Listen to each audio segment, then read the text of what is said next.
The Stump had already swallowed 2 chains, snapped a steel cable, and humiliated a machine worth nearly $400,000.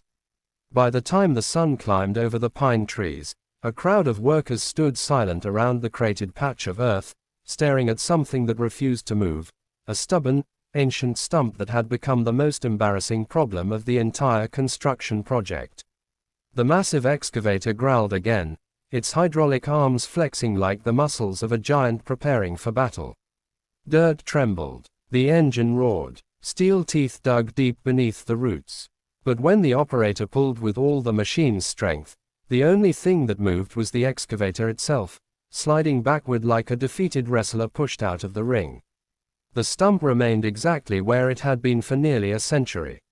Right after this unbelievable moment, if you believe in kindness, second chances, and the power of unexpected heroes, take a second to like the video, share it with someone who loves inspiring stories, subscribe to the channel, and tell us in the comments where you're watching from.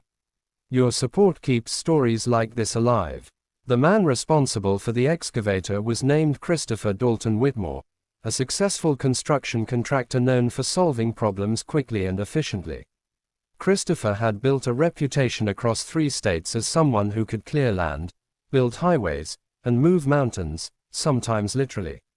His company owned the newest equipment money could buy, and this particular excavator, a gleaming yellow giant with hydraulic power strong enough to uproot oak trees, was supposed to make this job simple.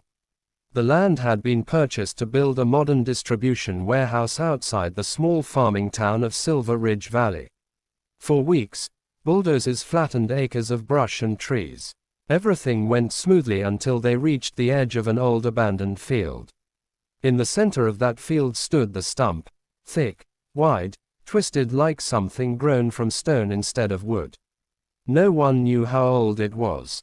Some of the older workers guessed the original tree must have been cut down in the 1930s or earlier.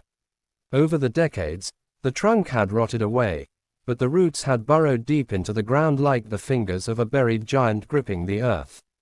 At first it seemed like a routine job. Christopher ordered the excavator operator, a seasoned worker named Daniel Ramirez Castillo, to pull it out. Daniel circled the stump with the machine, carefully digging around it. After 20 minutes, he wrapped a steel chain around the thickest root and pulled. The chain snapped. They tried again with a stronger cable. The cable snapped too. Then they tried digging deeper and lifting from below. The excavator strained, hydraulic pistons whining under enormous pressure. The machine tilted dangerously, its tracks grinding into the dirt. The stump didn't even tremble. Word spread quickly among the crew, and by lunchtime nearly every worker on site had gathered around the stubborn relic. The mood shifted from confident to irritated, then from irritated to strangely fascinated. It had become a challenge. Man and machine versus something planted in the soil nearly a century ago. Christopher Dalton Whitmore hated losing to problems. He ordered deeper digging, more chains, more attempts. But by mid-afternoon the massive excavator, one of the most powerful machines his company owned, had accomplished nothing except carving a huge muddy hole around the stump. The stump remained perfectly still. That was when someone noticed the old pickup truck slowly approaching from the dirt road that ran along the edge of the field. The truck was so old it looked like it had rolled straight out of a history book. Faded green paint, rust along the fenders, and tires coated with farm dust. It moved slowly, almost carefully, as if it knew it didn't belong among the modern machines. The driver was an elderly farmer named Harold Benjamin Lawson. Harold had lived in Silver Ridge Valley his entire life.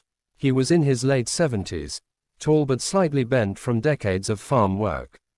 His face carried the quiet patience of someone who had watched seasons change for longer than most people had been alive. He parked his truck and stepped out slowly, leaning on the door for balance. The workers barely noticed him at first, but Harold had noticed everything. He had been watching from his nearby farm all morning, listening to the angry roar of the excavator echo across the valley.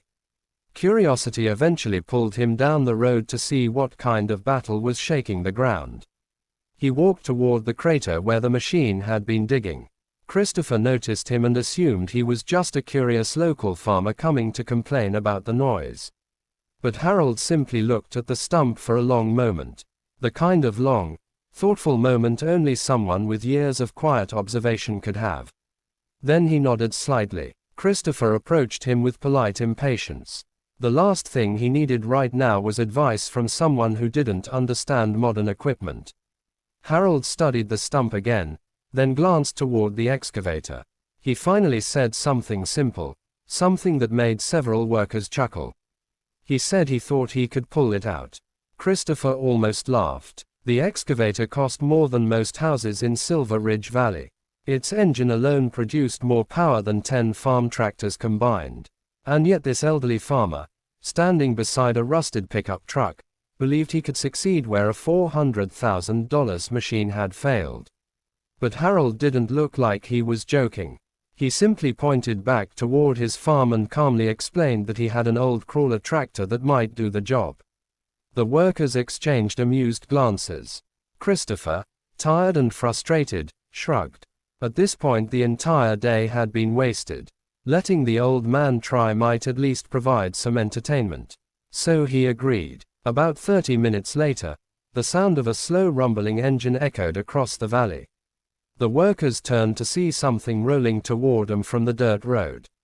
It wasn't shiny. It wasn't powerful. It wasn't even fast. But it was unforgettable. It was a crawler tractor from 1930. A narrow, steel-tracked machine painted in faded red, its body scarred with nearly a century of work. The metal had been repaired countless times, bolts and plates holding it together like an old soldier covered in medals and scars. The machine looked fragile compared to the towering excavator beside it, but Harold Benjamin Lawson drove it with quiet confidence. He stopped beside the massive hole around the stump and climbed down slowly.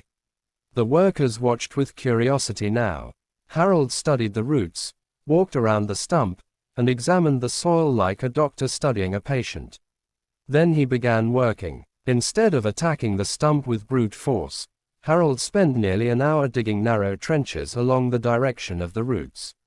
He used a small blade attached to the crawler and occasionally a shovel, carefully exposing the main root lines. It was slow, patient work. Some workers grew bored and wandered away. But Christopher Dalton Whitmore stayed. Because something about the farmer's method was strangely fascinating. Harold wasn't fighting the stump. He was understanding it. As the sun began to lower toward the horizon, Harold finally attached a thick chain from his crawler to one of the exposed roots. The crawler engine sputtered to life again. It sounded tiny compared to the roaring excavator. The workers leaned closer. Harold eased the crawler forward slowly, letting the steel tracks grip the soil. The machine pulled gently, almost respectfully. At first nothing happened. Then a faint cracking sound echoed through the quiet field.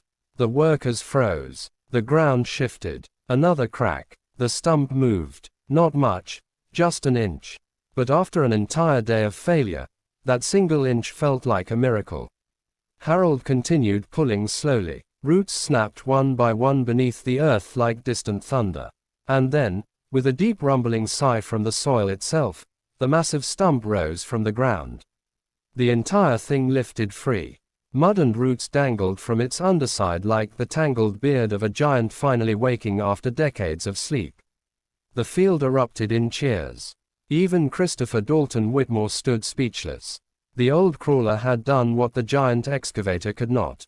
But it wasn't about the machine. It was about the man who understood the land. Harold simply shut off the engine and climbed down. No celebration, no pride, just quiet satisfaction, because for him, the earth had never been something to conquer. It had always been something to listen to. Right before the ending, tell us in the comments, have you ever seen wisdom beat power like this? As the sun set over Silver Ridge Valley, Christopher walked over to Harold and shook his hand with a respect he hadn't felt all day. In that moment he realized something important. Sometimes the most powerful force isn't the newest technology or the biggest machine. Sometimes it's patience, experience, and the quiet knowledge of someone who has spent a lifetime learning how the world truly works. And if this story touched your heart, please like the video, share it with someone who loves powerful true style stories, subscribe to the channel, and leave a comment to help this story reach more people who need a reminder that wisdom will always outlast brute strength. Because sometimes the smallest machine, guided by the wisest hands, can move what giants cannot.